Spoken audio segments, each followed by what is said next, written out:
of the Detail. British Royal Marines. To the left, face.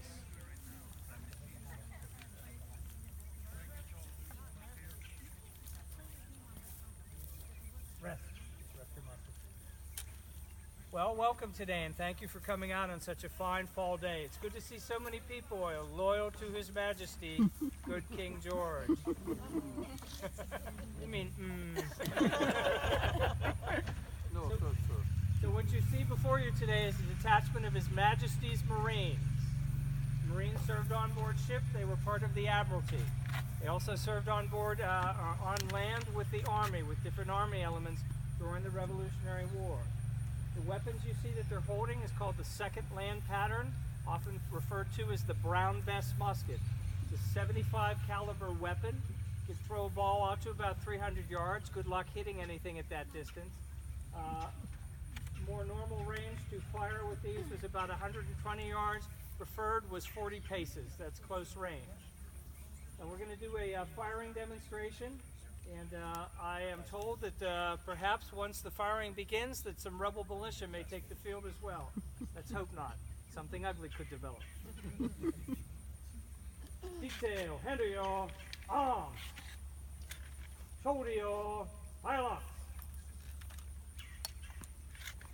To the right, face. Trail your firelocks. To the front, fire.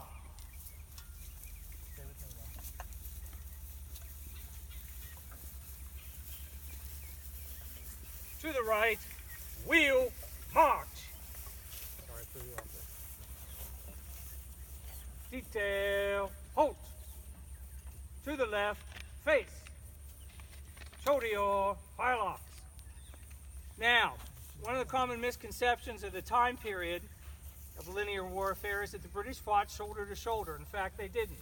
They fought a war earlier here called the French and Indian War. Very good, sir. He gets extra points. French and Indian War also featured a young man at the time commanding a unit from Virginia. Does anybody know his name? George Washington. Very good. He gets double extra points. George Washington, little known fact. George Washington actually wanted to join the British Army at the time. He was colonel of a Virginia regiment that was serving on the frontier.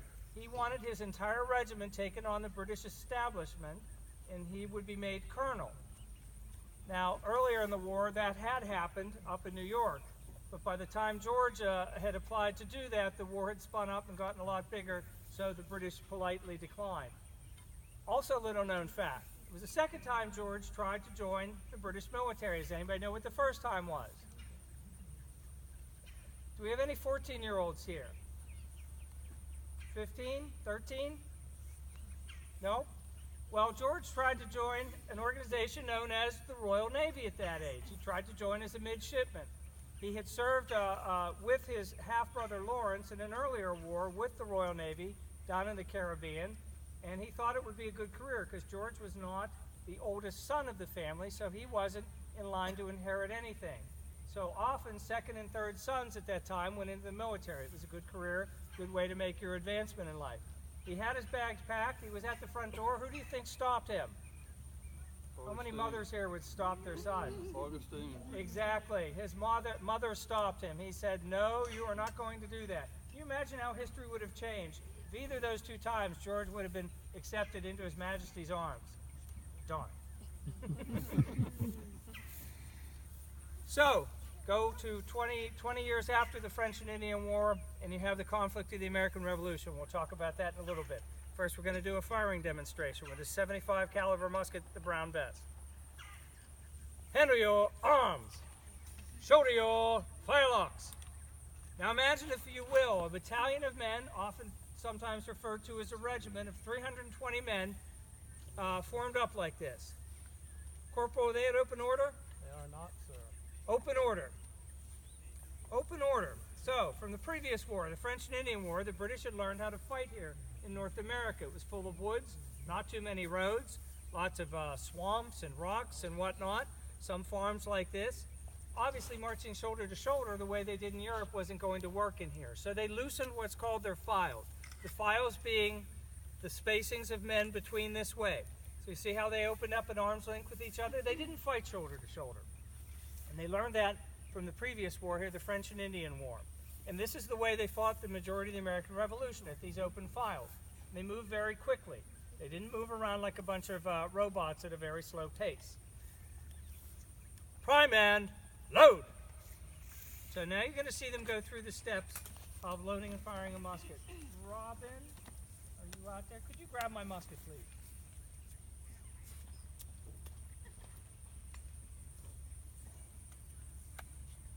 About. Up. Now, the weapon that you see them loading carries a charge of about 100 grains of black powder, which will shoot a 69 caliber ball out a smooth bore barrel. Smooth bore barrel means there's no rifling in the barrel. So what they're doing is you're taking a cartridge paper, which would contain a bullet. We're not firing today. We don't want to injure any of you good loyal subjects. We take it out of the cartridge box, that black box on their hip, bite it open. You needed 2 teeth to serve in the British Army. You needed an upper and a lower one to tear that paper open. They throw this piece forward, pour about 20 grains of powder right in here. It's called the pan. And they'd shut that pan. They'd cast her out, throw the rest of the powder down the barrel, put the paper down there and the ball on it.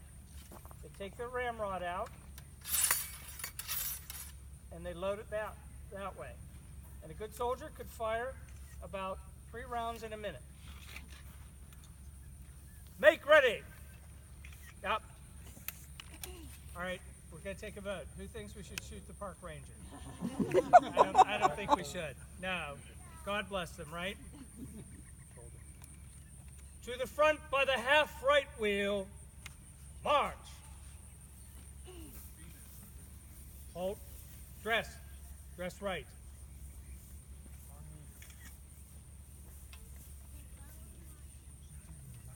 Make ready.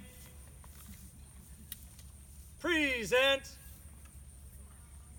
Fire. Time and load. So let's see how long it takes them.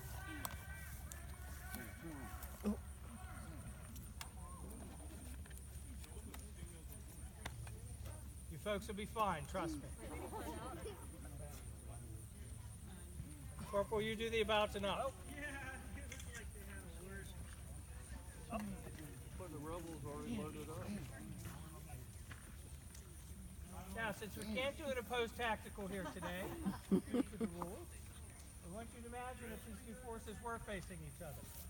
You'll find out about the American weapons shortly. Make ready. Present. Fire. Time and load. Ooh, that was good volley. Sounded like one musket, didn't it? So the musket weighs about 10 pounds by itself. Okay, so they just fired. Let's see how many fires we can get in before that. Fire them, Corporal, when they're ready. Make ready. Set.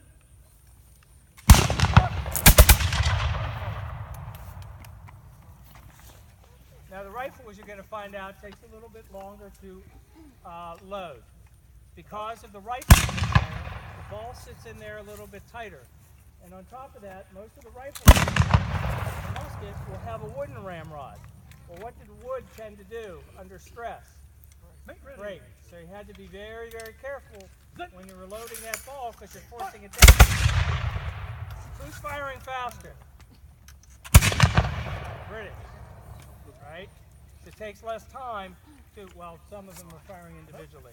But as a group of men, this squad is firing much faster. You're going to find out there's one shortcoming of the American rifle. It doesn't mount something called a bayonet. And at the end of the day, that was usually the decisive weapon on the battlefield, the 18th century. Are you loaded? Prime and load. Up. Up.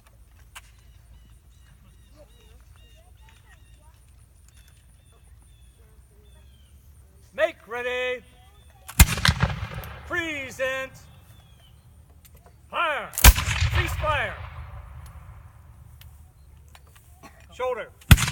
Show to shoulder. Fix your bayonet. Now imagine 320 men at once putting on a steel bayonet.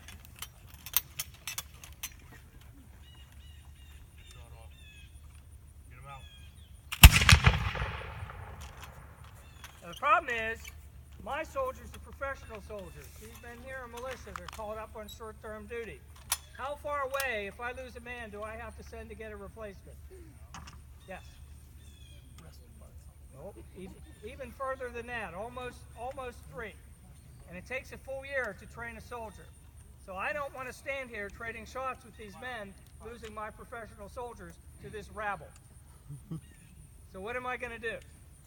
No, I'm not going to run. Who said run? Who said run? Go back to England.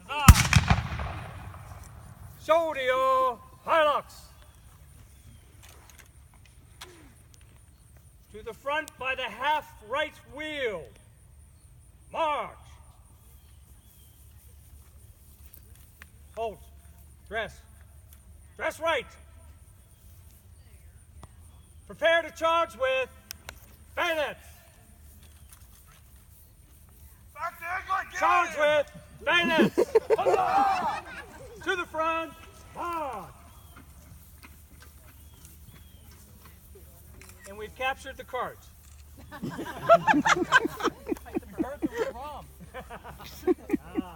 Detail. Hold. Shoulder your firearms. To the front by the right wheel. March. Trail your firearms. Quick march. Dress right. Detail. Hold. Dress on the corporal. So when you saw that jog, that's what they would do on a battlefield. They would get within about 100 yards of an American line of battle, try and draw their fire, fix their bayonets, and run in at them before they could fire. That was the plan, and in most cases, it did work. If you read the history of the war, the British won most of the battles on the actual battlefield. But of course, the war had much larger repercussions than any one single battle. So what changed the complex of the war? Does anybody know? The French entered. The French. And who else? The Germans. Germans were our allies. And who else? Spanish. And who else? The Dutch. So at any given time... What's that? Evil spirits. I can't believe we're going to lose to these guys. At any given time, England had to maintain a fleet to defend the home island, to take on the combined fleets of the French, the Spanish, and the Dutch. And in addition to that, they had an empire all around the world. So when the French and the Spanish and the Dutch came into the war, not necessarily on the American side, except in the case of the French, Great Britain made a decision. What do you think was the most important possession they had in the colonies here, the American colonies? And again, it's a little bit deceptive, that they wanted to keep. Sugar. The Caribbean. It was decided that the Caribbean was where they made money. There was nothing here that they needed that was of strategic value, right? So they started shifting troops out of the 13 colonies in Canada and sending them down to the Caribbean to fight instead. And the idea was to hopefully outlast the American Revolution and to drive it broke. What was the major cash crop of the colonies at the time? Tobacco, absolutely. Being here in Virginia, it's tobacco. They mounted a series of raids right here in the Chesapeake Bay where they destroyed the tobacco industry and devalued the continental, or the dollars of the states that they were issuing, because that was issued in good faith with tobacco behind it. So once they lost tobacco, it wasn't worth the paper that it was printed on. Yet still the war went on. So I'm going to scoot the, well, I guess they're pretty close here. So what we'd like to do now is take questions on the men that you see before you, the weapons. Do you have any questions? Yes, ma'am. Whose phone ringing while in the... I don't know what you're talking about. What is a phone?